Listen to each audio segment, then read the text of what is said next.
వాగ్దానం చేసింది ఈసారి మామూలు వాగ్దానం కాదు. అందుకని నువ్వు ఏ వాగ్దాన పుత్రుడో తెలుసా? ఇప్పుడు పరలోక వాగ్దానం. స్తోత్రం కలుగును గాక. దేవుడు ఈరోజు నీ అక్క కానీ, మీ చెల్లి కానీ, మీ తండ్రి కానీ, తల్లి కానీ, అన్నదమ్ములు కానీ రవ్వంత భూమిని కూడా మనకి ఇవ్వడానికి అంక ముందుకు ఆలోచన చేస్తారు. చెప్పండి, ఇస్తారా? ఆలోచన చేస్తారు. తల్లిదండ్రులే పిల్లలకి వీడు పెడతాడో ఉంటాడో, వీడు పెడతాడో ఏం చేస్తాడో అని డుకు భయం కూడా ఉంటుంది. కానీ దేవుడు మాత్రం మన గురించి మామూలు రాజ్యం కాదు, తన రాజ్యాన్నే మనకి ఇవ్వబోతున్నాడు. ఇప్పుడు నువ్వెవరు దేనికి వారసులో తెలుసా? దేనికి? గట్టేపాలే. ఇక్కడ నీకు భూమి మీద ఏముందా కాదు, నీవు ఒక రాజ్యాన్ని స్వతంత్రించుకో, అది నీ చేతిలో ఉంది. ఏ రాజ్యం? అలా చాలా చక్కగా చెప్తున్నాడు యెషయా గ్రంథంలో 66వ అధ్యాయంలో. చూడండి 66:22 వచనంలో. అట్లా పెట్టుకోవాలమ్మా వీటిని. 66:22 వచనం. నేను సృజించబోవు కొత్త ఆకాశము, కొత్త భూమి. అమ్మ, ఏది అన్ని లయమైపోతాయి కానీ ఇప్పుడున్నాయి అన్నీ పోతాయి, కానీ ఒక్కటి మాత్రం నేను చేయబోతున్నది కొత్త ఆకాశం, కొత్త భూమి. అది లయముగాక ఆయన సన్నిధిలో నిలబడబోతుంది. స్తోత్రం. అంటే ఏది నిలబడబోతుందో దాన్ని దేవుడు నీకు ఇవ్వబోతున్నాడు. స్తోత్రం కలుగును గాక. అది ఇప్పుడు మీ చేతిలో ఉంది, దాన్ని మీరు పూర్తిగా స్వతంత్రించుకోండి. ఇది తండ్రి మనసు ఇవ్వాలని. అందుకని యేసుప్రభు వారు కూడా భూమి మీదకి వచ్చినప్పుడు ఏమన్నాను? నేను తండ్రి దగ్గరికి ఎక్కి వెళ్ళిపోతున్నాను. ఎవరి దగ్గరికి? మనమందరం కూడా తండ్రి ఇంటికి చేరే వాళ్ళమా లేకపోతే ఇక్కడ ఉండేవాళ్ళమా? కొంచెం గట్టిగా పాలే. ఇప్పుడు మన ఇల్లు మన ప్రాంతం ఇది కాదు అని చెప్పి మన యేసయ్య కూడా చక్కగా చెప్పుకుంటూ వచ్చింది. యేసుప్రభు వారికి వచ్చిండు. ఎందుకయ్యా నువ్వు వచ్చినావు అని అంటే, అందరికీ దారి మర్చిపోతుండ్రు కాబట్టి వచ్చినట్టుగా దారి పోతుంది. అంటే వస్తుండ్రు భూమి మీదకి, అందరినీ దేవుడు భూమి మీదకి పంపించిండు. పోయి మళ్ళీ రమ్మని అన్నాడు. ఇప్పుడు సవాడు ఉద్యోగం చేసినోడు ఏం చేస్తాడు? వెళ్ళి ఉద్యోగం చేసుకొని సాయంత్రం వరకు మళ్ళీ ఇంటికి రావాలి. ఎవరైనా చుట్టుకు వెళ్ళినా పోయి మళ్ళీ ఇంటి తిరిగి రావాలి. ఇప్పుడు నేను ముంబైకి పోయినాను, ఇప్పుడు అక్కడక్కడ వారం అంతా తిరిగి వచ్చినాను. మళ్ళీ పోయి ఎక్కడ వస్తున్నాను? నాకు ఒక ఇల్లు ఉందని చెప్పి, ఒక ప్రాంతం ఉందని చెప్పి నేరుగా వస్తున్నాం. అలాగనే ప్రతి వ్యక్తికి ఒక ఇల్లు ఉంది. మనం ఎక్కడి నుంచి వచ్చినాము, ఎక్కడికి వెళ్ళి పుట్టుకొచ్చినాము, ఏ స్థలం మనది, ఇదే మనది అని అనుకుంటే ఇది ఖచ్చితంగా ఒకరోజు వెళ్ళిపోతుంది. ఇది మనది కాదు, స్థిరమైంది. స్థిరము కాది ధరణివాసం. రాదా ఇది? ఏది నీది కాదు, ఇది మనది స్థిరం కాదు. అందుకని దేవుడు స్థిరమైన దాన్ని నేను మీకు ఇవ్వాలి అని అనుకుంటున్నాను. దాన్ని తండ్రి అనే దేవుడు ఎన్నో మార్లు మనకు చెప్పిండు. యెషయా గ్రంథంలో 66వ అధ్యాయము, ప్రకటన గ్రంథంలో 21వ అధ్యాయం 1వ వచనం.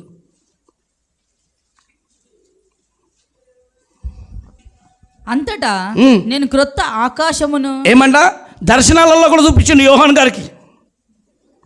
ఆయన పాత్మాసు దీపం మందు పరమస్తుడై ప్రార్థన చేస్తున్నప్పుడు అంటే పరలోకంలో ఉన్న దర్శనము, రాబోతున్న దినములు ఏం జరగబోతున్న సంగతిని ప్రభు అయిన తండ్రి మన చక్కగా దర్శనం రూపంలో ఆయనకు చూపించిండు, డైరెక్ట్గా చూపించిండు. స్తోత్రం కలుగును గాక. ఆ చూపబడిన మాటలు ఇక్కడ రాయబడింది. నేను సృజించబో క్రొత్త ఆకాశమును, క్రొత్త భూమిని చూచితిని. మొదటి ఆకాశము, మొదటి భూమి. ఇక్కడ క్లియర్గా ఉంది. మొదటి ఆకాశం, మొదటి భూమి గతించిపోయి. Praise the lord. మన క్యాలెండర్ వేసుకోమొకటి. మొదటి ఆకాశం, మొదటి భూమి గతించిపోయి. సముద్రం ఇక లేదు. ఇప్పుడు లేవంట. అంటే ఈయన చేసిన అన్నిటినీ అన్ని చోట్లలో ఉంది. ఎక్ దిన్ ఆయేగా జన్నత్ ఆనే వాళ్ళ జన్నత్ హై అని అంటారు. అకాల్ ఆనే వాలి హే, భయానక్ దిన్ ఎక్ దిన్ ఆనే వాలి. భయంకరమైన అంతం రాబోతుందని ప్రతి చోట్ల చెప్తున్నాడు. కలియుగం రాబోతుందని ప్రతి చోట్ల చెప్తున్నాడు. ఈసారి కలియుగము అంతము అని చెప్పని ఎన్నో మార్లు చెప్తున్నది. అయితే ఎప్పుడు వస్తుంది అది ఆయనకు తప్ప ఎవరికి తెలియదు. అది ఆయనకు తప్ప ఎవరైనా నాకు తెలుసు అని అంటే అది అంత అబద్ధం, ఊరికే ఉత్తుతుంది. ఆయనకు వచ్చి ఆయన చేసే టైం మాత్రం చేయాలి. అయితే మనం భూమి మీద ఉండి ఏం చేయాలి ఈ సంవత్సరం అని అంటే, అందుకే నేను సరిపోనా అని అన్నాడు. ఈ సంవత్సరం నాకు మామూలుగా ఇవ్వలే, నేను సరిపోనా అని అన్నాడు. దాని వెనుకలు ఎన్ని మర్మాలు ఇచ్చిందంటే మామూలుగా లేవు. నేను సరిపోనా అని అంటే దేవ మామూలుగా లేదు. చూడండి, ఇదే చక్కగా చెప్తున్నాడు. నేను చేయబోతున్నది కొత్త ఆకాశం, కొత్త భూమిలో. ఇలాగా మనం చెప్పింది కాదు, ఆ వాక్యం నాకు ఇస్తేనే వాక్యానుసారంగా నేను వాక్యాన్ని క్యాలెండర్లో పెట్టడం జరిగింది అంతే. ఈ సంవత్సరం చూసి ఈ క్యాలెండర్ చూసి అదే బాగుంది కదా అని అనుకోవడం కాదు. ఒక వాగ్దానము దేవుడు మనకి ఇవ్వబోతున్నాడు. మన తండ్రి ఎదురుచూపది. అమ్మా, ఎవరు ఎదురు చూస్తున్నది? లోకం పుట్టినది మొదలుకొని మీ కొరకే సిద్ధపరిచినాడు. ఎవరి గురించి? ఇది నీ గురించి. నీకు అంటూ ఒక పర్మనెంట్ స్థలం ఒకటి ఉంది, దేవుడు నీ గురించి కట్టిపెట్టిండు. ఆ సంగతి మనసులోకి రావాలి. ఎప్పటిదాకానైతే ఒక వ్యక్తి ఇది నాకు ఒక స్థలం ఉంది, చెప్పండి ఏముంది? గట్టేపాలే, నాకు ఒక స్థలం ఉంది, మామూలుగా రాజ్యమే ఉంది నాకు, నేనేం పేదవాడిని కాదు. అందుకనే క్రైస్తవుడు పేదవాళ్ళని మాట్లాడద్దు. దేవుడికి మహిమ కలుగును గాక. మనమేం తక్కువలం కాదు. చెప్పండి, ఏ రాజ్యం ఇస్తా అంటున్నావు? చెప్పాలి. లోకం పుట్టినది మొదలుకొని అది నీ కొరకే. నీవును నీ సంతతి నీ నామము నిలిచియుండునట్లుగా ఎంత. అందుకని ఈ సంవత్సరంలో మనము ఏదో అనాలోచనతో గతించిన సంవత్సరాలన్నీ పోయిండొచ్చు. ఇప్పుడైనా అంతటా అందరూ మారు మనసు. ఏం కావాలి? అంతటా పొందుకోవాలి మారు మనసు. ప్రభువా, అందరు మారు మనసు పొందుకొని కూడా అది పొడగొట్టుకుంటే పడిపోయిన పిండం లాంటి పరిస్థితి. మారు మనసు పొందుకున్నాం, బాగానే ఉంది, కానీ పొందుకున్న మనసు ఎలా ఉంది? మళ్ళీ అంతం వరకు సహించిన వాడు రక్షించబడతాడు. స్తోత్రం కలుగును గాక. మధ్యలో వదిలేసిన వాళ్ళ పరిస్థితి దారుణమైపోతుంది. కొత్త వాళ్ళ రక్షణలోకి రావాలి, మంచిదే, కానీ ఉన్న వాళ్ళ మనసు, వాళ్ళకు మారు మనసు వస్తుంది. ముందు ఉన్న మనసు సరిగ్గా ఉందా అని చూసుకోవాలి. స్తోత్రం కలుగును గాక. నీ గురించి ఏం దాచిపెట్టిండు? గట్టిగా బాలే. అది ఎవరిష్టం? ఇది ఇవ్వాలని ఎవరికి ఇష్టం ఉంది? తండ్రికి. అమ్మ చెప్పండి, ఎవరికి? తండ్రికి మనసు ఉంది నీ మీద. దేవుడు నిన్ను ఎంత ప్రేమిస్తున్న సంగతి ఎంత లోకానికి తెలవాలి. దేవుడు నిన్ను ప్రేమిస్తున్నాడు అని అంటే ప్రూఫ్ ఏంటి అని అంటారు అందరు. దేవుడు నన్ను ప్రేమిస్తున్నాడంటే రుజువేంటి అని అంటారు. అరే, మీ తండ్రి నిన్ను ప్రేమిస్తున్నానికి రుజువేంటి? మా తండ్రి నా గురించి ఆస్తి దాచిపెట్టిండో, ఇల్లు తీసిపోయిండో, ఏదో పేరు అవన్నీ ఇస్తున్నాడు. నా పేరు దేవుడు ఇష్టపడుతున్నాడు, మా తండ్రి బాగా ఇష్టపడతాడు. కానీ అందరికంటే ఎక్కువ ఇష్టపడేది తెలుసా? మన తండ్రి నీ పేరు అక్కడ ఉండాలి. స్తోత్రం కలుగును గాక. నా కొడుకు పేరు, నా కుమార్తె పేరు ఇదిగో ఇక్కడ ఉండాలి. నీ పేరు, నీ సంతతి, అలాగే నీ కుటుంబము, నీకున్న 4 పిల్లలా, 10 మందా, 50 మందా, ఎంతమంది అయినా కానీ నీ పిల్లలు 100 మంది పిల్లలు ఉన్నా సరే నీకు ఆమెన్. నీ పిల్లలందరి గురించి నేను సిద్ధపరిచిన రాజ్యం చాలా గొప్పది. స్తోత్రం కలుగును గాక. వచ్చి నీకే అది. ఈ మనసు అర్థమయ్యేలాగా ఒక్క నిమిషం ఈ రాజ్యం కొరకు నీ మనసులో స్థిరపడేలాగా ప్రార్థన చేయండి. మాట్లాడేటప్పుడైనా ఆ క్యాలెండర్లో ఆ మాట వేసేట రోజు మామూలుగా లేదు నా ఆలోచన. దేవా, ఎంత ప్రేమిస్తున్నావు ప్రభా, చూడండి ప్రార్థన చేస్తున్నా. దేవుడా, ఏంది ప్రభా లేట్ చేస్తున్నాను అనుకుంటుంటే, నేను నీకు చూపించిన కదా, పోయినవే చేయన్నాడు. పరిగెత్తుకుంటూ వెళ్ళి ఒక 2 నెలలు చేయలేని పని 2 గంటలు వెళ్ళి కంప్యూటర్ దగ్గర కూర్చుంటాయి. దేవుడు నాకు అందరికీ ఈ మాట చూపించాడు. అందరూ తెల్ల వస్త్రములతో అక్కడ నింపబడబోతున్నారు అని అన్నాడు. తెల్ల వస్త్రాలతో ఇక్కడ ఉండబోతుంది. అది మేఘాల మీద ఉన్నత చోట్లోకి తండ్రి ఇల్లును, తండ్రిని చూడబోతుండ్రు అందరూ అనేసి. ఎవరిని చూడబోతుండ్రు? తండ్రిని చూడబోతుంది. నా ప్రేమ ఇగో ఇదే చెప్పడానికి.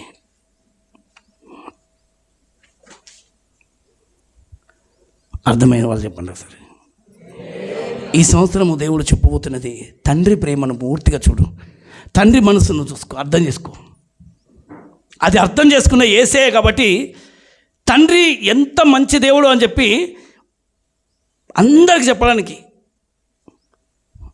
లోకం పుట్టినది మొదలుకొని మీ కొరకే సిద్ధపరచబడిన రాజ్యమును స్వతంత్రించుకొనుడి. ఇది కుమారుడు మనకు ఏమిస్తున్నాడు, ఏం చూపించిండంటే తండ్రి సిద్ధపరిచిన రాజ్యమును యేసే చూపిస్తున్నాడు. ఇప్పుడు తండ్రి చెప్పిన మాటలు, కుమారుడు పలికిన మాటలు, పరిశుద్ధాత్మ దేవుడు సంఘానికి సర్వసత్యంలోనికి మనం వెళ్ళాలి. స్తోత్రం కలుగును గాక. సత్యంలోకి కాదు, సర్వసత్యంలోకి మనం వెళ్ళిపోవాలి. సర్వసత్యం అంటే ఏంటి? తండ్రే సత్యం, సర్వసత్యం ఆయననే. ఆమెన్. తండ్రి మన కొరకు సిద్ధపరిచిన రాజ్యం, స్తోత్రం కలుగును గాక. ఆమెన్. ఎంతమంది ఇష్టపడతారు ఏ సత్యంలోకి?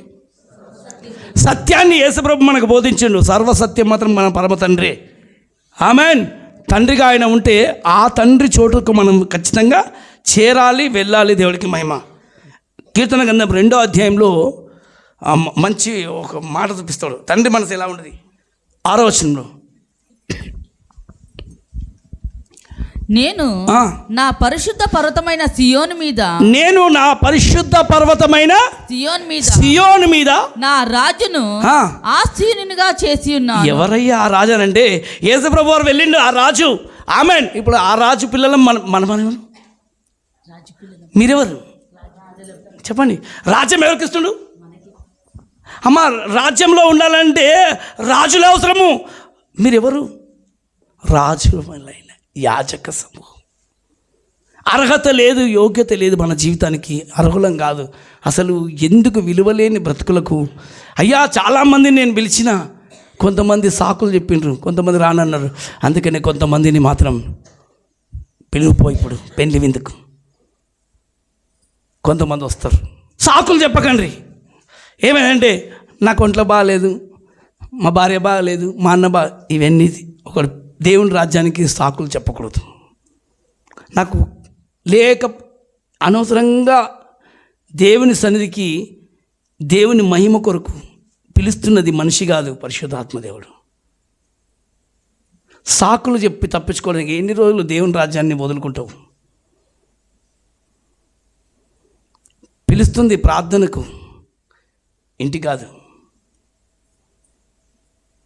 Praise the lord. కొంతమంది అంటారు నాకు ఉద్యోగంలో బిజీ ఉన్నా, కొంతమంది అంటారు నేను చాలా బిజీ, కొంచెం ఇప్పుడే పెళ్లి చేసుకున్నా అని అన్నాడు ఒకడు ఇప్పుడే నేను 2 ఎడ్లు కొనుక్కున్నా, ఎడ్లు కొనుక్కొని నేను వ్యవసాయం చేసుకోవాలి అని అన్నాడు. కొంతమంది అయ్యా నాకు కొంచెం ఇప్పుడే పని ఉంది అని అన్నాడు. ఇవన్నీ పనులు ఇచ్చింది దేవుడే కదా. వీళ్ళు కాకపోతే ఇంకా చాలామంది వీధిలో ఉండరు, పోయి వాళ్ళని బలవంతం చేయని అన్నాడు. స్తోత్రం కలిగిన కాక. పెళ్లి విందుకు ఏం చేయి? నువ్వు రాకపోతే నువ్వు తృణీకరించినావు అనుకో, వస్తీ తృణీకరించింది, ఎస్తేరు రాణిగా మారిపోయింది. స్తోత్రం కలిగిన కాక. చిన్న విషయం అంతే. వస్తీ ఏం చేసింది? రామ్మ నిన్ను పిలుస్తున్నాడు యజమానుడు అని అంటే ఆయనకి పని లేదు, పాట లేదు, ఎప్పుడు పడితే అప్పుడు పిలుస్తూనే ఉంటాడు అనేది. వేల పాల లేదా అనేసి అపహాస్యం చేసుకుంది. వెంటనే రాజు ఆగ్రహానికి గురైపోయింది. రాణిగా ఉండవలసిన స్థానం కోల్పోయింది. ఆ చోట్ల ఎవరు వచ్చింది? మళ్ళీ చెప్పాలి, ఎవరు వచ్చేసిండు? ఏమీ లేదు, ఏమీ అసలు పేరు లేదు, ప్రతిష్ట లేదు, పేరు లేదు, ఏమి లేదు. ఎక్కడో మూలకున్నది, ఎక్కడో తోసిపాడేసింది, అందరికీ ఎవరికి నచ్చనిది. అలాంటి స్థితిలో ఉన్న ఆమెను తీసుకొచ్చి రాణిగా మార్చేసిండు. స్తోత్రం కలుగును గాక. ఆమెన్. అందుకని మంచిగా రాజరికంలో ఈరోజు నీ ఉన్న జీవితాన్ని తోసిపోసే స్థితిలోకి రాకూడదు సంఘం.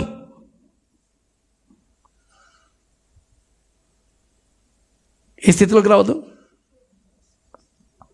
పిలుస్తుంటే స్వరాలు జాగ్రత్త, నరాలు జాగ్రత్త. మనిషి విలువడు నిన్ను, దేవునికి నువ్వు విలువైన వ్యక్తివేమో అనేసి దేవుడికి నిన్ను ప్రేమించి ఆ రాజ్య మహిమ కొరకు నేను పిలుస్తున్నప్పుడు, రాజ్య పని విషయంలో నిన్ను పిలుస్తున్నప్పుడు జత పనిగా మారిపో. దేవుని కొరకు సిద్ధపడు. దేవుడు నీకు అప్పగించిన పనిని ఏదైనా సరే, అది ఏ పనైనా సరే, చెప్పాలి ఏం చేయాలి? చినుకలుగా చేసుకోకు. ఏ చిన్న పనైనా, పెద్దదైనా, చిన్నదైనా, ఏదైనా, ఏ పనైనా దేవుడిని చేతికి అప్పగించిండా దాన్ని నువ్వు త్రోసి పుచ్చేసినావంటే ఎస్తేరు విషయం అలాంటిని గుర్తు చేసుకోవాలి. 24 గంటలు ఏం చేసుకోవాలి? ఎస్తేరుకు దేవుడు ఒక మంచి ఘనమైన కార్యం చేసిండు, ఘనురాలుగా మార్చేసిండు. ఘనమీహీనమైన స్థితిని ఈరోజు త్రోసిపుచ్చబడిన స్థితిలో నుంచి మనం ఉండకుండా నమ్మకంగా దేవునికి, అక్కడ మంచి మాట చెప్తుండు, నా పరిశుద్ధ పర్వతం. అందరు చూడండి మాట, నా పరిశుద్ధ పర్వతమైన సియోను మీద నా రాజును ఎవరు రాజు? ఆసీనునిగా చేసి ఉన్నాను. ఈ తండ్రి మనసు ఎంత మంచిదనంటే నా రాజు. ఏ రాజు అంట? మన దేవుడు ఎంత మంచి ప్రేమనయ్యా నీకనంటే, రాజు అయిన ఉండి కుమారుని రాజు అని నిలుస్తున్నాడు. నువ్వు రాజువాణి అంటే అవును. యేసే వచ్చేమనంటే నువ్వు రాజువాణి. అవును, నేను రాజునే. అరే నువ్వు యోసేపు కొడుకు కదా? కాదు, నేను రాజునే. చప్పట్లు కొట్టండి యేసే గురించి. యేసే అంటాడు, ఈయన వడ్డంగి కొడుకు కాదు, నేను రాజునే. ఎవరు ఇచ్చిండయ్యా రాజరికం? నా తండ్రి ఇచ్చిండో. నా తండ్రి నాకు ఇచ్చిన అధికారాన్ని స్వాధీనం చేసుకున్నాడు యేసయ్య. ఈరోజు సంఘంగా నీవు కూర్చున్నప్పుడు నువ్వు ఏం స్వాధీనం చేసుకోబోతున్నావు? ఈ భూమి మీద నన్ను స్వాధీనం చేసుకొని ఈ భూమి మీద గురించి ఏమొస్తలేవా అని ఏడ్చేది?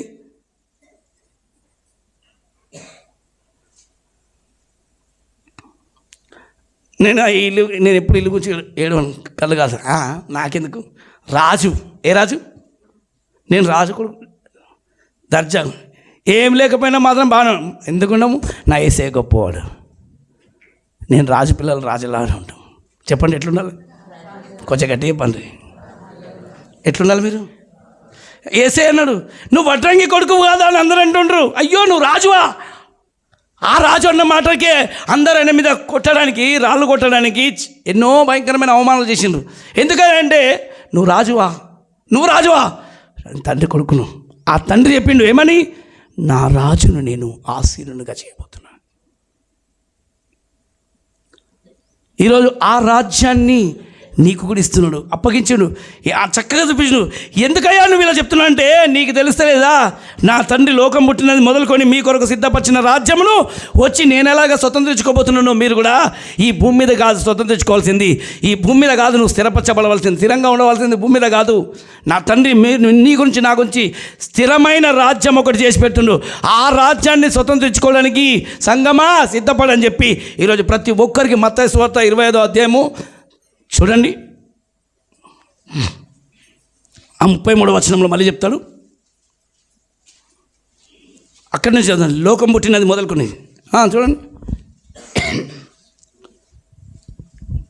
25వ అధ్యాయం. లోకం పుట్టినది మొదలుకొని మీ కొరకు సిద్ధపరచబడిన రాజ్యమును. మీ కొరక ఇంకా పక్కలో గురించా? రాజ్యం ఎవరికి ఇస్తాడు? రాజ్యం ఎవరికి ఇస్తారు? రాజులకు, లేకపోతే రాణిలకు. సిస్టర్స్ అన్నారు, అయ్యా మాకు కూడా ఉందా? మరి అదే వస్తీ తోసేయబడ్డది. ఆమెన్. ఎస్తేర్ స్వతంత్రించుకుంది. ఆహా, ఎందుకు? విధేయత, తగ్గింపు. తల్లిదండ్రులను వదిలేసింది. చెప్పండి, ఎవరిని వదిలేసింది? అన్నదమ్ములను వదిలేసింది, కుటుంబాన్ని వదిలేసింది, అన్నీ వదిలిపెట్టింది. వచ్చి సేవకులు మిమ్మల్ని పిలుస్తుండ్రు, వస్తావా అని అంటే తను పెంచిన తండ్రి అని అంటుండు, మా కొరకు నువ్వు ఆలోచన చేయొద్దు. ఆలోచన చేసినావంటే రాజరికం కూడగొట్టుకుంటావు. చెప్పండి, ఇదే వచ్చింది అసలేంది. ఆలోచన చేసినామంటే రాజరికం కూడగొట్టుకుంటావు. మా అమ్మ ఏమవుతుందో ఆలోచన చేయి. నా ఇల్లు, మా ఇంటి గురించి నువ్వు పట్టించుకోకు, నువ్వు వెళ్ళిపో. చప్పట్లు కొట్టండి ఆ మాట స్తోత్రం. ఆమెన్. ఇది ఒక ఇంటికి ఉండవలసిన గుణము, లక్షణము. ఆలోచన చేసినామంటే నీవు రాచరికం పొడగొట్టుకుంటావు, వేస్తావు, చిప్ప పట్టుకునే స్థితి వస్తుంది నీకు. ఈరోజు చాలామంది దేవుడు ఇచ్చిన ఘనమైన కార్యాన్ని వదులుకుంటుండ్రు. మా ఇల్లు ఏమవుతుందో. ఒకసారి భర్త చేయబెట్టుకున్నాక మళ్ళీ ఇల్లు ఆలోచన చేసినామంటే రాజరికాన్ని పొడగొట్టుకుంటావు బిడ్డ. దేవుని వాక్యము ఎరగని వాళ్ళు చేసే పనులు అవన్నీ అజ్ఞానం. Praise the lord. ఎస్తేరును తన పెంచిన పినతండ్రి చెప్పింది ఒకటే మాట, మా కొరకు ఆలోచన చేయకు, మా స్థితి గురించి ఆలోచన చేయకు, మేము ఉంటాను వాళ్ళ గురించి ఆలోచన చేయకు. ఎస్తేర్ నువ్వు ఆలోచన చేయకు, నువ్వు వెళ్ళిపో. కీర్తనలో చెప్తాడు, కుమారి నీ స్వజనమును నీ తండ్రి ఇంటిని మర్చిపో. ఈ రాజు నీ రాజు,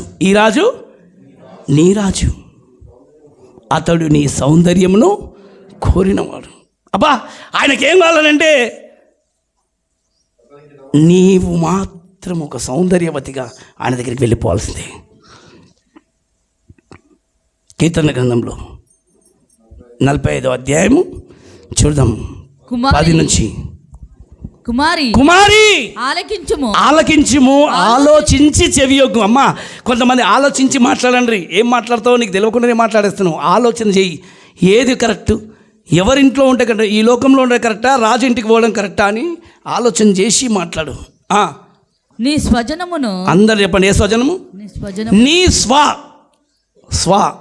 స్వజనమును, నీ తండ్రి ఇంటిని మరువు. అమ్మా ఈరోజు నువ్వు విడుదలవు, నీ తండ్రిని కొడుకును విడవనిస్తలేవు. నువ్వు విడవవు, నీ భర్తను విడవనివు. నువ్వు విడవవు, నీ భార్యను విడవవు. నువ్వు విడవవు, నీ కుమార్తెను విడవవు. ఎన్ని రోజులు ఇలా పరిస్థితి?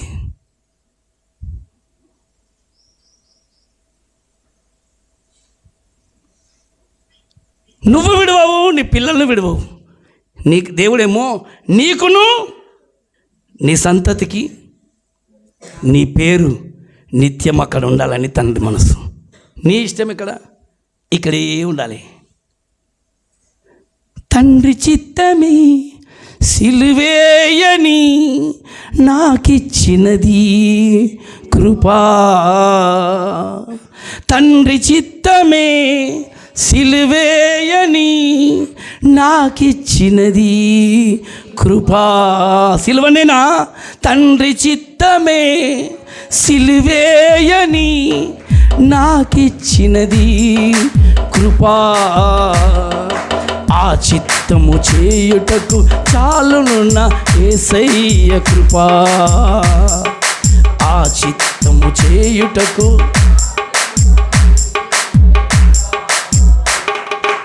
యేసయ్య కృపా, నా యేసయ్య కృపా. యేసయ్య కృపా, నా యేసయ్య కృపా.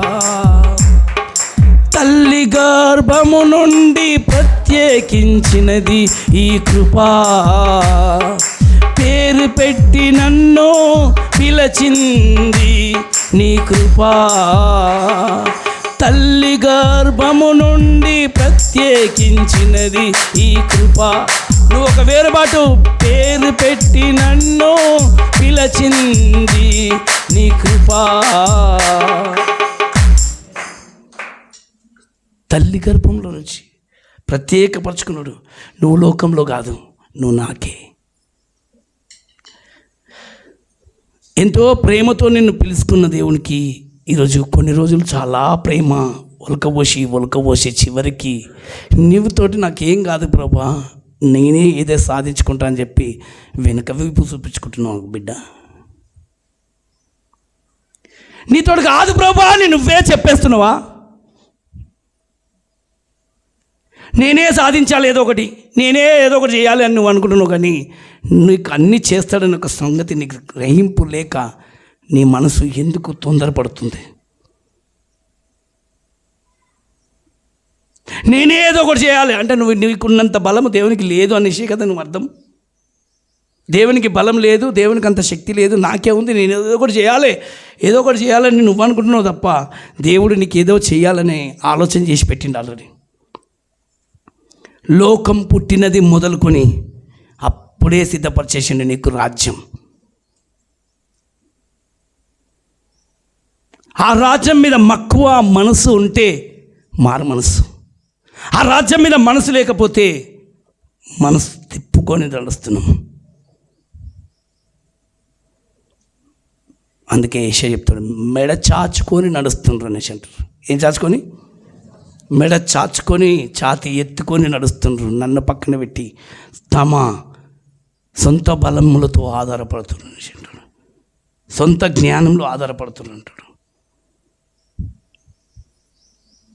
స్తోత్రం కలుగును గాక. ఆమేన్. అంతటా అందరూ మారు మనసు పొందాలి అని ఆయన చిత్తం. మారు మనసు అంటే ఏంటిది అయ్యానంటే నీకు ఒక రాజ్యం ఉన్నది అనే సంగతి నీకు గ్రహించకపోతే మనసు ఇంకా రాజ్యం మీద లేదు. అర్థమవుతున్న వాళ్ళు చెప్పండి ఒకసారి. దీన్ని ఇప్పుడు యూట్యూబ్లో కూడా వస్తుంది కాబట్టి ఇంటికి వెళ్ళి మళ్ళీ చూడండి. స్తోత్రం కలుగును గాక. Praise the lord. ఆ రాజ్యం గురించి నీకు మనసు ఉంటే ఇంటి మీద మనసు రాదు. చెప్పరాదు? ఏం మాదిరి నీకు దేవుని రాజ్యం ఇష్టం లేదు. మా తాత, మా అమ్మమ్మ, మా నాయన, మా చెల్లె, మా అక్క, మా అమ్మలు, మా బుద్ధులు, మా ఇంట్లో అబ్రహామా, నేను నీకు నీ పేరుని నేను గొప్ప చేయబోతాను, నిన్ను ఆశీర్వదిస్తాను, అనేక జనముల ముందు నేను నిన్ను దీవిస్తాను, నువ్వు దీవించి వారిని నేను దీవిస్తాను, నిన్ను శపిస్తే నేను శపిస్తాను. అయితే ఒక్కటి చెయ్యి, నీవు నేను చెప్పినట్టుగా చెయ్యి. ఏం చేయాలి? నీ ఇల్లు వదులు, నీ తల్లిదండ్రులను వదులు, నీ బంధువులను వదులు. నేను నీకు తండ్రిని కదా, రా, నేను నీకు తండ్రిగా ఉంటా, స్నేహితుల్లాగా నీతో ఉంటా, రా, వస్తావా అని అడిగిండు. మారు మాట మాట్లాడకుండా వెంటనే తండ్రి దగ్గరికి వెళ్ళి, అమ్మా నేను పోతున్నాను అన్నాడు. ఏడికి పోతున్నావయ్యా? ఎక్కడ పోతున్నా అంటే, నిన్ను నన్ను చేసిన దేవుడు నాకు ప్రత్యక్షమైండు. స్తోత్రం కలుగును గాక. ఇన్ని రోజులు దేవుళ్ళని మనం చేసినాము, కానీ మనల్ని చేసిన దేవుడిని నేను ఈ రోజు చూసినావా? మాట విన్నా. ఆయనేనా? ఎవరో నువ్వు మాట్లాడు దయ్యం మాటలు విన్నావు? లేదమ్మా, నేను స్పష్టంగా విన్నా, స్వరము విన్నా. Praise the lord. అడుగులు తీసిండు, బయటికి పెట్టిండు, మనందరికీ తండ్రిగా మారిండు. స్తోత్రం కలిగిన గాక. ఆయన పేరు ఎత్తని మనిషి లేడు, పేరు ఎత్తని జనము లేదు. ప్రతి కులమైన, ఏ స్థలంలో, ఏ ప్రాంతమైన ఆయన. ఎందుకనంటే దేవుడు మాట విన్న వ్యక్తిని, అసలు ఆయన ఎక్కడ, మనం ఎక్కడ, అబ్రహాం ఎక్కడ పుట్టిండో ఏముండో తెలియదు, కానీ అబ్రహాము దేవుడా, ఇస్సాకు దేవుడా, యాకోబు దేవుడా అని మనం అంటున్నాం కదా. ఈరోజు ఆయన పేర్లు ఎత్తంది మాట్లాడతలేం. మా తండ్రివైన అబ్రహాము దేవుడా, హల్లెలూయా. ఆయన పేరు గొప్ప చేసిండు. ఈరోజు నువ్వు ఆయన మాట విని బిడ్డ. ఎవరి మాటలో నువ్వు వింటే నీకు దేవుని రాజ్యాన్ని దూరం చేసుకోవద్దు.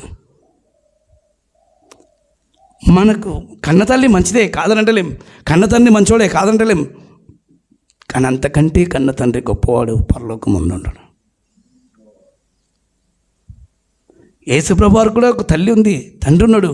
అయినా చెప్పింది, 12 ఏళ్ల వయసులోనే చెప్పిండు, అమ్మా ఎక్కడయ్యా నేను నీ తండ్రి చాలా చింతపడుతున్నావు అంటే, అమ్మా నీకు తెలియదా, నేను వచ్చింది నా తండ్రి పని మీద. Praise the lord. ఈరోజు నువ్వు కూడా వచ్చింది నీ సొంత పని చేసుకోవడానికి కాదు. కొన్ని రోజులు ఉంటావు, తర్వాత వెళ్ళిపోతాం. ఆ వెళ్ళవలసిన చోటుని ఈరోజు ఇంట్లో ప్రతి ఒక్కరిని నేను చెప్తూ ఉంటాను, ఎప్పుడైనా అది ఎన్నో పేజీ, ఈ సంవత్సరంలో జూలై ఆగస్టులో ఒక చక్కటి వాగ్దానం వస్తూ ఉంటుంది చూడండి మీరు. స్తోత్రం కలుగును గాక. రాజ్యాన్ని చూస్తూ ఉండాలి. ఆమేన్. కొంచెం గట్టిగా పని. ఏ పనుల మీద ఉందాం? ఏ పని మీద? ఎవరి పని మీద అయ్యా? కొంచెం గట్టిగా పని. తండ్రి పని మీద, మనుషుల పని మీద. కొంచెం గట్టిగా చెప్పాలి, వినవాలే నాకు.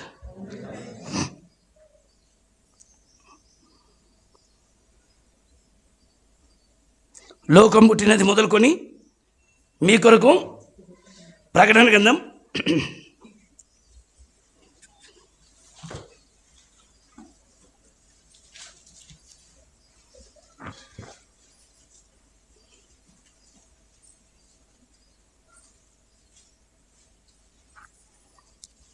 21వ అధ్యాయం మళ్ళీ చదవమా, మొదటి వచనం. అంతటా నేను క్రొత్త ఆకాశమును క్రొత్త భూమిని చూచితిని. మొదటి ఆకాశమును మొదటి భూమియు గతించిపోయెను, సముద్రమును ఇకను లేదు.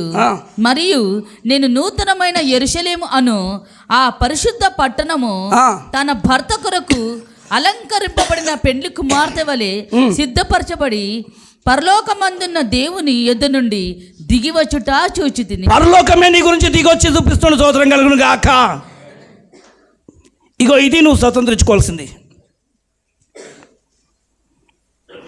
ఇదే నీ కొరకు సిద్ధపరచబడ్డది, నా పరిశుద్ధ పర్వతం. అందుకే పరిశుద్ధ పర్వతం అని అన్నాడు. ఏ పర్వతం చెప్పాలి? అది పరిశుద్ధమైన ఆ పర్వతము నీ కొరకు నా కొరకు ఎదురుస్తుందంట. అక్కడ చూస్తున్నప్పుడల్లా ఎక్కిరమ్మని పిలుస్తాడు. ప్రకటన గ్రంథంలో 4వ అధ్యాయంలో 1వ వచనం చూడండి. ఈ సంగతులు జరిగిన తర్వాత నేను చూడగా అదిగో పరలోకమందు ఒక తలుపు తెరవబడి ఉండెను. అమ్మా, ఎక్కడనో పరలోకంలో ఒక తలుపు తెరవబడి ఉండెను. మరియు నేను మొదట విన్న స్వరము బూర ధ్వని వలె నాతో మాట్లాడగా వింటిని. ఏమని మాట్లాడుతుండంటే, ఆ మాట్లాడిన వాడు ఇక్కడికి ఎక్కిరము. అమ్మా చెప్పాలి, ఏమంటుండు? ఎక్కి రమ్ము, వెళ్దామా? ఎక్కడికి? పరలోకానికి ఎక్కి వెళ్ళిపోదామా? ఎక్కాలా? అందుకనే చాలామంది ఎక్కాలి, దునుకుదాం అనుకుంటారు. జంప్ కాలేం, ఎక్కాలి, మెట్టుగా ఎక్కాలి. ఎట్లా?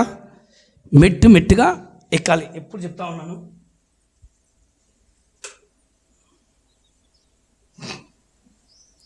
ఎన్ని వచ్చినాయి చెప్పాలి. మెట్టుగా ఎక్కాలి. చెప్పాలి ఎట్లమ్మా? మెట్లుగా ఎక్కాలి. 7 మెట్లు అన్నాడు. మొదటి, చాలాసార్లు చెప్తాను, ఇంకొకసారి మరొకసారి గుర్తు చేస్తాను. మొదటి మెట్టు మారు మనసు. చెప్పండి, మనసు గట్టిగా పాలే. మొదటి మెట్టు మారు మనసు అంటే ఏంటిది? ఇంతకుముందు లోకంలో ఉన్న జీవితం కాకుండా అబ్రహాము మనసు ఎలా మారింది అలాగ మారాలి. పరలోకం అయిపోయి మారింది. మారు మనసు వచ్చినాకనే రెండో స్టెప్ వేయాలి. రెండో స్టెప్ ఏంటి? బాప్తిస్మం. బాప్తిస్మం తొందరపడేసుకోదు. మారు మనసు వచ్చిన వ్యక్తిని ఇక నాకు లోకం వద్దు, లోక ప్రకారమైన జీవితం నాకు వద్దు అని చెప్పి అన్నిటిని పక్కన పెట్టేసి మారు మనసు పొంది బాప్తిస్మం పొందుకోవాలి. రెండో మెట్టు. మూడో మెట్టు పరిశుద్ధాత్మతో సహవాసం. యేసుప్రభువారు కూడా ఇవి మెట్లన్నీ అనుభవించిండు. మొదటి మెట్టు అబ్రహాము ఎలాగ ఇల్లు వదిలేసిండో, యేసయ్య కూడా 30 సంవత్సరాలు రాగానే ఇల్లు వదిలిపెట్టిండు. అమ్మా ఎక్కడ రండి, నేను తండ్రి పని చేయడానికి వెళ్ళిపోతున్నా. ఇక మళ్ళీ ఇంటి జోలికి వెళ్ళలే. అబ్రహాంను మొదటిగా చూపిస్తే రెండోదిగా యేసయ్యను మనకు క్లియర్ చూపించాడు. ఇల్లు వదిలేసినాక మళ్ళీ ఆ ఇంట్లోకి వెళ్ళలే. ఆయన చేసిన పని ఏంటంటే పగలంతా ప్రార్థన, రాత్రంతా ప్రార్థన. పగలంతా సువార్త, రాత్రంతా వెళ్ళి అరణ్యంలోకి వెళ్ళి ప్రార్థన. రెండోది బాప్తిజం పొందిండు యోహాను చేత. Praise the lord. మేఘంలో ఆయనకుండే తిరిగి ఆత్మచేత నడిపించబడ్డాడు. బాప్తిజం పొందిండు. లూకా సువార్త 3వ అధ్యాయం 21 చెప్తాడు. ఆయన బాప్తిజం పొంది ప్రార్థన చేయుచుండగా పరిశుద్ధాత్మ ఆయన మీదకి దిగొచ్చాను. చూడండి పరిశుద్ధాత్మ అభిషేకంతో నింపబడ్డాడు. పరిశుద్ధాత్మ ద్వారా అరణ్యంలోనికి వెళ్ళిండు. అమ్మ ఎక్కడికి వెళ్ళిండు? గట్టిగా పాలే. అమ్మ వినండి. పరిశుద్ధాత్మ ద్వారా అక్కడ మనం చూస్తుంటే 4వ అధ్యాయం 1వ వచనంలో ఉంటుంది. మీరు ఇంటికి వెళ్ళి బాగా చదవండి. ఆత్మ ద్వారా ఆయన అరణ్యంలోనికి వెళ్ళిండంట సాతాను చేత శోధించబడడానికి. సాతాను అనగా ఎందుకు అప్పగించిండు సాతాను చేతికి అని మనం చాలపడ్డారు. ఆ రోజులలో చూస్తుంటే ఇది 4వది ఏంటంటే అగ్ని లాంటి సమస్యలు. చెప్పండి, చెప్తాలి. అగ్నిలో వేస్తాడు ఆయనని. వేయకుండా కాపాడొచ్చు కదా దేవుడు. చాలామంది పెద్ద క్వశ్చన్ ఏంటంటే సమస్యలో పడ్డాక కూడా ఇంకేంది కాపాడేది దేవుడు? పడకముందు చేయవలసింది ఆయన అద్భుతం. లోపలికి వేసినాకనే అద్భుతం చేస్తాడు. ఒకవేళ ఆయన అగ్నిగుండంలో వేయకుండా శద్రక్ మేషక్ అబేద్కజోను వాళ్ళని ఆపినుంటే మేము అగ్నిగుండంలోకి వెళ్ళే అనుభవం మాకు రాలేదు అని మనం చెప్పేవాళ్ళం కాదు. అగ్నిగుండంలో వేసిండు. ఎక్కడ వేసిండు చెప్పాలి, వినండి. అగ్నిగుండంలో వేసినాకనే మళ్ళీ 4వ వ్యక్తిగా ఆయన ప్రత్యక్షమైన అక్కడ అగ్నిలో అందులో ఉన్నారు. కొద్దిసేపు ఉన్నాకనే అప్పుడు బయటకు తీసుకొచ్చిండు. అగ్ని లాంటి శోధనలో ఆత్మ ద్వారా అరణ్యంలోనికి వెళ్ళిండు యేసయ్య. ఆత్మ ద్వారా వీళ్ళు కూడా అరణ్యంలోకి వెళ్ళి ఆ మంటలను ఎలా ఉంటాయో టేస్ట్ చూసిండు. సోదరు కలుగును కాక. దానియేలు సింహపు ఓళ్ళలో పడక ముందుకే దేవుడు కాపాడవచ్చు. ఎందుకు పడి ఉన్నాడు? కొంతమంది జైల్లో ఎందుకు వేసేసిండు నా కొడుకును? వేసిన తర్వాతనే బయటకు వస్తాడు. సోదరు కలుగును కాక. ఏకముండగా అప్పలొచ్చు కదా, వేసినాకనే బయటకు వస్తాడు. నేను కూడా లోపల వేసినాకనే బయటకు వచ్చిన, అక్కడ దేవుని టేస్ట్ చూసినాను. స్తోత్రం కలుగును కాక. వేయకుండా ఉండే నేను చేయలేకపోయినా నాకేం తెలుస్తుండే. అక్కడ దేవుడు నాకు ప్రత్యక్షమైంది, అందులోంచి బయటకు తీసుకొచ్చిండు. స్తోత్రం కలుగును కాక. ఆమేన్. ఇక్కడ దానియేలును కూడా సింహము బోన్లో వేసేసిండ్రు. వేసినాకనే ఆ దానియేలును ఏ సింహం కూడా ముట్టకుండా ఒక దినమంతా కలిగిన. అప్పుడు అడిగాడు, నీ దేవుడు నేను రక్షించిండా? అవును, రాజు చిరంజీవి అగును గాక. నేను ఆరాధిస్తున్న దేవుడు నన్ను ఇందులో వేసిన వాస్తవమే, నన్ను బయటకు తీసుకొచ్చిండు ఆత్మ ద్వారా అగ్నిలోకి. చెప్పండి, ఆత్మ ద్వారా అగ్నిలోనికి. ఈరోజు నీకు చుట్టూ చాలా సమస్యలు ఉండొచ్చు. ఎందుకు దేవుడు ఈ సమస్యలు నీకు అనుమతి ఇచ్చిండు అని అంటే, నిన్ను ఎందుకు అందులో వేస్తున్నానంటే, ఆత్మ ద్వారా నువ్వు ఆ సమస్యల్లో నుంచి బయటికి రాబోతున్నావు. Praise the lord. ఆపొచ్చు కదా, ఇలాంటి మనవద్దు. స్తోత్రం. నేను నీకు తోండా, నేను నీలో ఉంటా.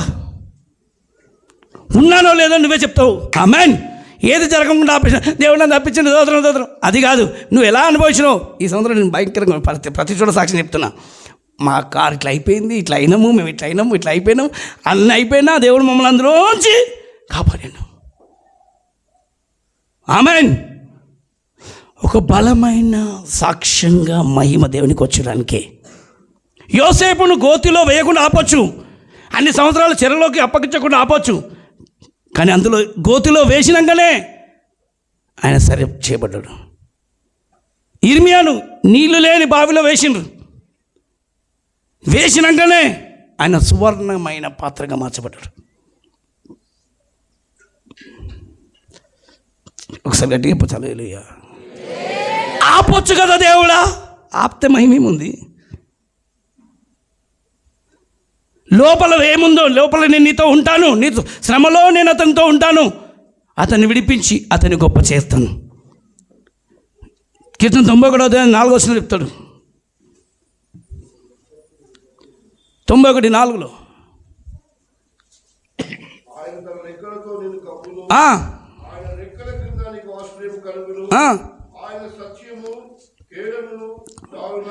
ఢాలునై ఉన్నది,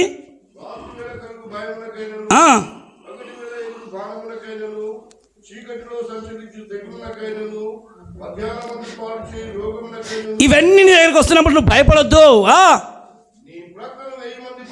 ఆహా, నీ పక్కన 1000 మంది పడ్డా, నీ కుడి పక్కన 10,000 మంది కూలినను నువ్వు భయపడకూడదు. అపాయం నీ యొద్దకు రాదు. వస్తుంది అన్నట్టుగా నీకు అనిపిస్తుంది కానీ రాదు. చచ్చిపోతావేమో అనిపిస్తుంది కానీ చావవు. ఏమైపోతుందో అనుకుంటావు కానీ ఏం కాదు. ఇందులో పడిపోయినా ప్రభా అయితే లేపుతా, నేను మునిగిపోతున్నా పైకి లేస్తావు. Praise the lord. ఇంకేమంది ప్రభా, ఆల్రెడీ లిగిపోయిన లోపలికి అందులోంచి లేస్తావు. వేట కాని ఉరిలో నుండి, ఉరి పడ్డది, ఆ ఉరిలో నుంచి నేను నిన్ను కాపాడబోతున్నా. స్తోత్రం కలుగును గాక. వచ్చిందని భయపడకు, అద్భుతం చేసే దేవుడు పక్కనే ఉండు. ఏమన్నాడు? పక్కల పాములాగా అందరు కూర్చుండొచ్చు, నిన్ను ఎప్పుడు చిక్కించుకోవాలని చెప్పి. ఆమేన్. వాళ్ళ పాములు అయితే నేను రాజును బాబు, భయపడను. స్తోత్రం కలుగును గాక. చెప్పండి ఏమంటాడు? వాళ్ళ పక్కల పామే నీ గుట్టంతా బయట పెడతాడు. భయపడకు, నేను నీకు దేవుడనే ఉన్నా. పాముల సంగతి నేను చూసుకుంటా, తొక్కిపిస్తా, నేను చక్కగా తెస్తా, నువ్వు గమనం వస్తావు. అర్థమమ్మా? ఏం చేస్తాడు? ఉరి దగ్గరికి వెళ్ళిండు. మొర్దెకై ఘనపరచబడ్డాడు. స్తోత్రం కలుగును గాక. చిక్కించాలని చూసిండు మొర్దెకైని, చిక్కబడ్డారు. చిక్కించుకోవాలని ఎదురు చూసిండ్రు. చిక్కించుకోవాలన్న ప్రతి నోరు, ప్రతి ఉచ్చు కొన్ని రోజుల తర్వాత వాళ్ళ మెడమికే పడుతుంది. స్తోత్రం కల. అందుకే ఎవడు తోడిన బొంద వాళ్ళే పడుతుంది. హల్లెలూయా. నువ్వు మాత్రం నిబ్బరం కలిగి ధైర్యంగా ఉండు. గట్టిగా ఎట్లున్నది? నిబ్బరం కలిగి ధైర్యంగా ఉండు, విడిచిపెట్టకు, నేను నీకు తోడుండు. సముద్రం అడ్డం వచ్చింది మోషే, సముద్రం దాకా వచ్చినాం. ఇంకేముంది? వెనక లేదు, ముందు లేదు, తవ్వ. అక్కడే మహిమ చూస్తావు. హల్లెలూయా, దేవుడికి మహిమ కలుగును గాక. ఇంకా దేవుడు మాకు అన్ని దారులు మూసేసిండు, ఇక చావుదారు ఒకటే తప్ప అని అనుకున్నాం. అక్కడే మహిమను చూడబోతున్నాం. స్తోత్రం. ప్రేమను మాత్రం తక్కువ చేయొద్దు. దేవుని ప్రేమను ఎప్పుడు తక్కువ చేసి మాట్లాడద్దు. పరిస్థితులు ఎంత భయంకరంగా వస్తాయి. సేవకుడే కదా గిట్ల అయిపోతుందా? అట్లే ఇతడు ఏం కదా, అక్కడే మహిమ రాబోతుంది. హల్లెలూయా. ఎవరినంట పరిశోధించేది? యేసేనే. మరి యేసే ఎవరు? రాజు కొడుకు. ఆయన పోరాడిండు, గెలిచిండు. ఈరోజు నీ కూడా పోరాటాలు వచ్చినాయా, సమస్యలు వచ్చినాయా? పరలోకం ముందుంది. స్తోత్రం కలుగును గాక. 4వ మెట్టేంది? అగ్ని. ఇక్కడ దాటిండు, రూపాంతర కొండకెక్కిండు. స్తోత్రం కలుగును గాక. మహిమ. చెప్పండి, నువ్వు నమ్మితే ఇక్కడి నుంచి నువ్వు నా మహిమను చూడబోతున్నావు. 5వ మెట్టేంటిది? మహిమ. నమ్మితే సచ్చిండు ప్రభువా, అయిపోయింది ప్రభువా, 4 రోజులు అయిపోయింది, కంపు కొట్టిండు, వాసన కొడతాడు. నమ్మమ్మా, మహిమను చూస్తావు. Praise the lord. యోహాను 11:40 చెప్తాడు, నమ్మితే నువ్వు నా మహిమను చూస్తున్నావు. మహిమలో ప్రతి అక్కర తీర్చబడబోతుంది. ఆమెన్. ఈ సంవత్సరంలో నువ్వు దేవుని మహిమను కళ్ళారా చూడబోతున్నావు. మహిమను చూడాలంటే మరి ఏముంటుంది? అంత ఈజీ కాదు కదా, చెప్పాలి. అందుకని ఈ సంవత్సరంలో సంఘంలో ప్రార్థన కూడా బలంగా జరగబోతుంది. అన్ని చోట్ల ప్రార్థనలో స్థిరంగా ఉండండి. హల్లెలూయా. ప్రార్థనలో సాకులు చెప్పకూడదు. ఏం చేయదు? సాకులు చెప్పకూడదు. మహిమలో నుండి ఎక్కడికి? యెరూషలేములోకి. ఏమో ఉన్నావు యెరూషలేములోకి. నెక్స్ట్ ఎక్కడికి? ఎక్కడికి? మహిమలోంచి ఎక్కడ పోయిండు? రూపాంతర కొండ మీద వెళ్ళిండు ప్రార్థన చేస్తూ. పేతురు, యోహాను, యాకోబులను వెంట పెట్టుకొని ఆయన ప్రార్థన చేస్తుండగా ఆయన ముఖరూపం తగతగతగా మెరిచింది. స్తోత్రం కలుగును గాక. బలంగా మెరిచి ప్రార్థన చేస్తుంటే శిష్యులు చూసిండు, ఇదేంటి వస్త్రాలు ఇలా మారిపోయినాయి? రూపాంతర కొండ మీద రూపం మారిందే. మహిమను చూపించిండు. ఆ మహిమలో నుండి యెరూషలేములో యాత్ర పట్టిండు. 6వ మెట్టు నూతన యెరూషలేము. జయించు వారికి నా సింహాసనం ఇవ్వబోతున్నాను. జయించిండు యేసయ్య. అక్కడి నుంచి నేరుగా తండ్రి ఎద్దకు వెళ్ళండి. స్తోత్రం కలుగును గాక. ఇక్కడికి యెరూషలేములోకి వెళ్ళినాకనే నేరుగా వెళ్ళిపోయాడు తండ్రి దగ్గరికి. యెరూషలేం లాస్ట్ అయిపోయింది. యెరూషలేం నుంచి మళ్ళీ ఎక్కడ పోయిండు అది కూడా చూపిస్తాను. యోహాను సువార్త చూసాం, 20వ అధ్యాయం 17వ వచనం నుంచి. నేను ఇంకనూ తండ్రి దగ్గరికి ఎక్కి పోలేదు కనుక, అంటే ఇంకొక మెట్టు ఉంది. స్తోత్రం కలుగును గాక. పునరుద్ధానుడై లేచిండు. అందరూ అనుకోండి చచ్చిపోయింది, ఆడికెళ్ళి స్టాప్ కాదు. 3వ దినమున లేచిండు. మరణాన్ని గెలిచినాక కూడా నేను ఇంకో మెట్టు ఎక్కాలి. అందరు చెప్పండి, ఏ మెట్టు? అందరు చెప్తలేరు. మరణంతో అయిపోలే. యేసు ప్రభు సిలువలోకి వెళ్ళిపోగానే అయిపోయింది, చాప్టర్ క్లోజ్ అనుకోలే. మళ్ళీ లేచిండు. లేచినాక కూడా చెప్తుండు మరియమ్మతోటి, ఏమని? నేను ఇంకా తండ్రి దగ్గరికి ఎక్కి పోలేదు. అంటే ఇంకో మెట్టు ఉందాడ.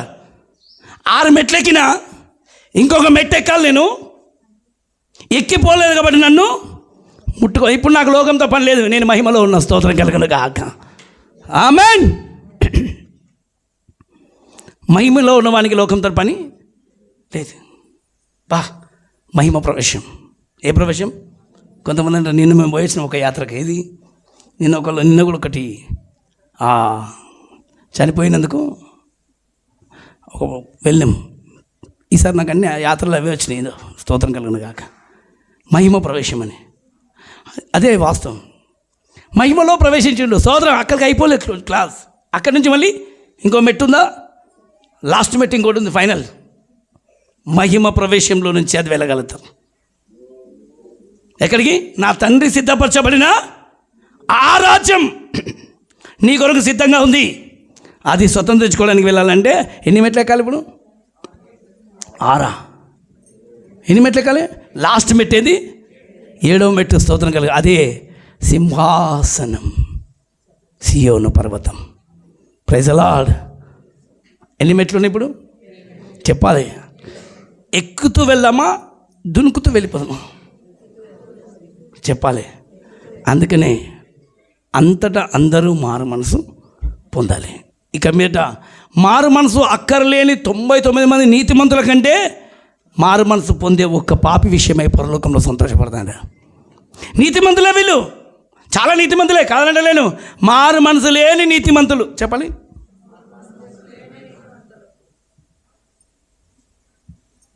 ఏ మనసు లేని?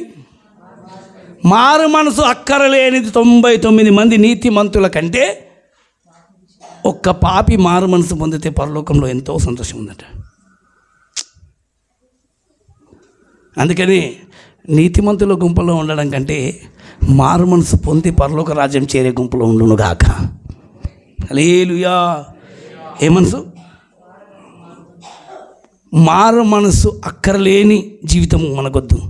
మారు మనసు పొంది ఆ రాజ్యాన్ని స్వతంత్రించుకోవాలి. ఏ రాజ్యాన్ని? తండ్రి నా కొరకు సిద్ధపరచబడిన రాజ్యం. ఏ రాజ్యం? తండ్రి మన కొరకు సిద్ధపరచబడిన ఆ రాజ్యమును మీరు స్వతంత్రించుకుని అని అంటాడు. మహిమ కలుగును గాక. ఎప్పటిదాకనైతే మనము ఆ రాజ్యంలోకి మనం వెళ్ళమో అక్కడ మన జీవితం అన్న మామూలు ఉండదు. చూడండి ప్రకటన గ్రంథం 13వ అధ్యాయం 8వ వచనంలో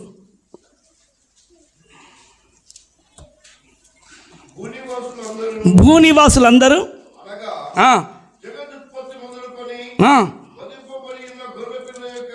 వధింపబడిన గొర్రెపిల్ల యొక్కయు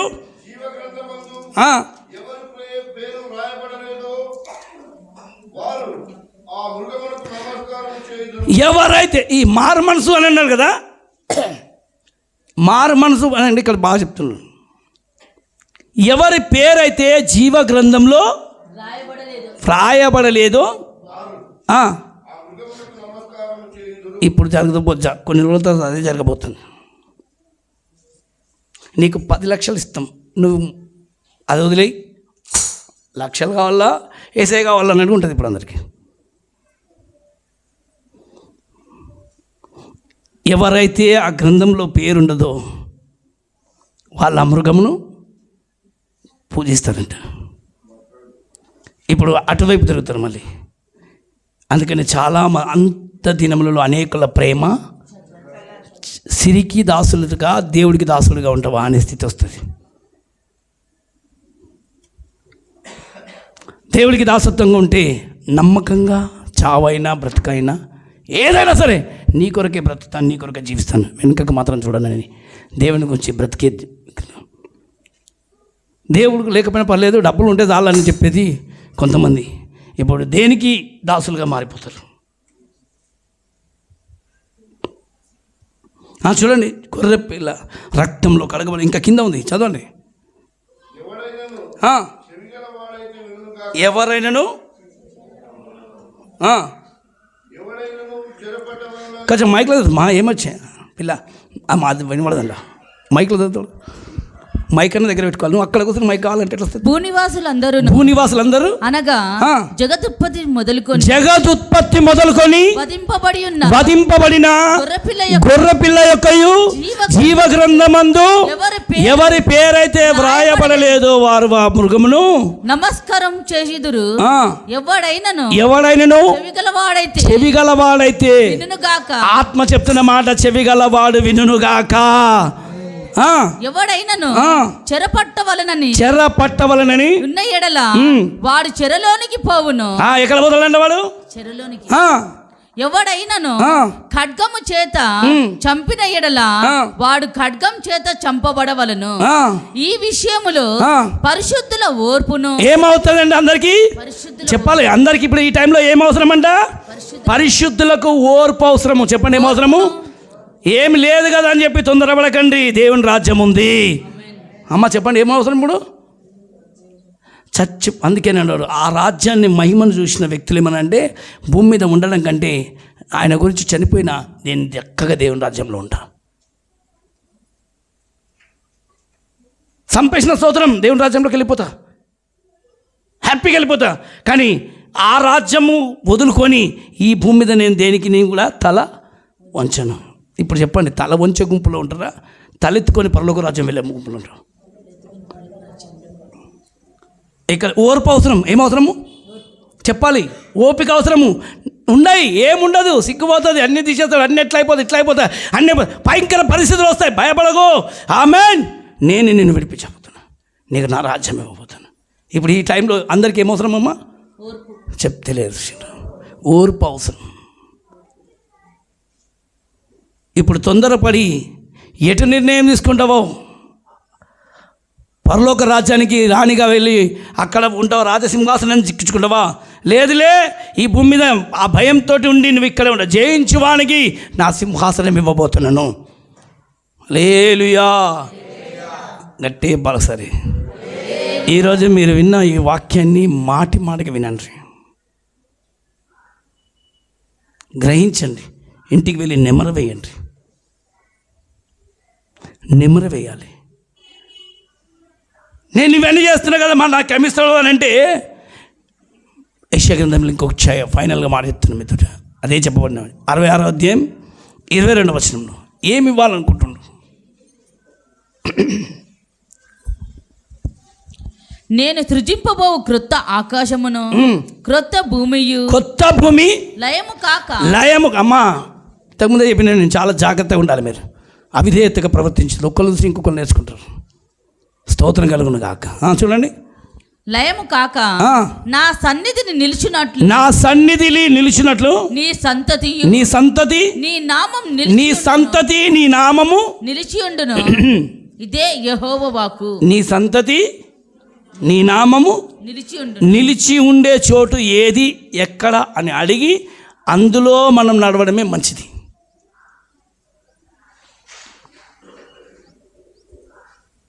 ఇది 3వ వాగ్దానం మనకు. స్తోత్రం కలుగును గాక. Praise the lord.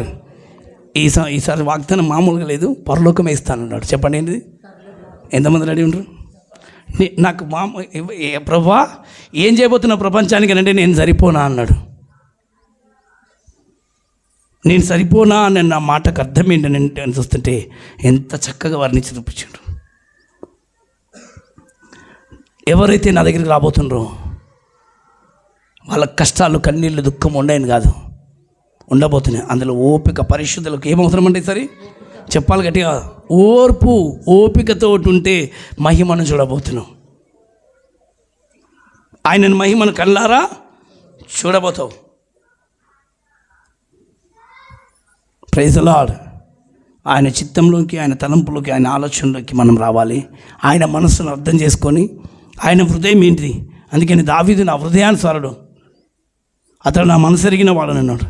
మనం కూడా దేవుని మనసును ఎరిగి, దేవుని చిత్తం ఏంటి, దేవునికి ఆలోచన ఏంటి, ఆయన చక్కగా నీ గురించి నా గురించి, లోకం పుట్టినది మొదలుకొని మన కొరకు ఒక రాజ్యము, ఆ రాజ్యం చూస్తుంటే ఏసునములు పోతే పోయింది. ఇప్పుడు పోయినా స్తోత్రం కలుగును గాక. ఇప్పుడు పోయినా ఎక్కడ ఉంటాం చెప్పాలి. బ్రతుకుట క్రీస్తే, చావైతే లాభమే అని పౌలు గారు చెప్పిండు. ఎందుకని చెప్పిండు? ఊరికే కాదు, బ్రతుకుతే ఎవరి గురించి బ్రతకాలి చెప్పాలి, ఆయన గురించే. పోతే హ్యాపీగా ఈరోజైనా సరే పోయి మంచిగా దేవుని రాజ్యంలో ఉండు. అందుకే ప్రకటనలు చెప్తారు కదా, బ్రతికిన వాళ్ళకంటే నిద్రించిన వాళ్ళు మరీ ధన్యులు అన్నాడు. ఎందుకయ్యారంటే వాళ్ళు శ్రమలు తప్పించుకొని వెళ్ళిపోతారు. అట్లని మనం నిద్ర రావాలని ప్రార్థన చేయద్దు. దేవుడు మనకి ఇచ్చిన పనిని చివరి వరకు చేయాలి. ఏం చేయాలి చెప్పాలి. ఏమవుతాం? ఎంతవరకు అయితే దేవుడు నీకు అప్పగిచ్చిన పని ఉందో ఆ పనిలో నువ్వు ఎంత నమ్మకంగా ఉండి చేయగలిగితే అంత మంచిది. ఎంత తగ్గింపుతో చేస్తే, ఎంత వినయంతో చేస్తే అంత మంచిది. ప్రార్థించే విషయాల్లో యేసయ్య అలా ఉన్నాడు. ఆయన విషయంలో కొన్ని మనం చూడాలి. Praise the lord. ఎంతమందికి అర్థమైంది? అర్థమైన వాళ్ళు చెప్పండి ఒకసారి హల్లెలూయా. అర్థమైన ప్రతి ఒక్కరూ లేచి నిలిచిండి మనస్ఫూర్తిగా ఈ మాటలను బట్టి ప్రార్థిస్తాం.